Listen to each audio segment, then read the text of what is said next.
Azərbaycan-Çexiya əməkdaşlığı yeni mərhələyə qədəm qoyur. Çex Respublikasının baş nazirinin ölkəmizə səfəri ilə bağlı təfərrüatı əməkdaşımız Vüsal Mətləb təqdim edir. Azərbaycan prezidenti və Çexiya baş naziri arasında sıx təmaslar mövcuddur. Cəmi 3 ay qabaq Davosda liderlər görüşüblər. Ümumilikdə isə Azərbaycan prezidenti Çexiyaya 4 səfər eləyib və Çexiya prezidenti ölkəmizdə 2 dəfə səfərdə olub. Çexiya baş naziri isə 1 dəfə ölkəmizə səfər eləyib.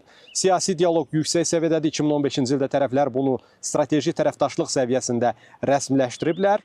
Eyni zamanda ticarət dövriyyəsi bu siyasi potensiala və mövcud iqtisadi potensiala uyğun olaraq artmaqdadır. Ancaq təbii ki, tərəflər hesab eləyir ki, hazırki dövriyyə bu potensialdan bir qədər geri qalır və bunu artırmaq imkanları var. Söhbət 1 milyard dollar civarında olan ticarət dövriyyəsindən gedir. Eyni zamanda qeyd etməliyik ki, Azərbaycan Çexiyanın əsas neft təchizatçısıdır və bugün İtaliyadan sonra ikinci idxalatçıdır Azərbaycan nefti üzrə.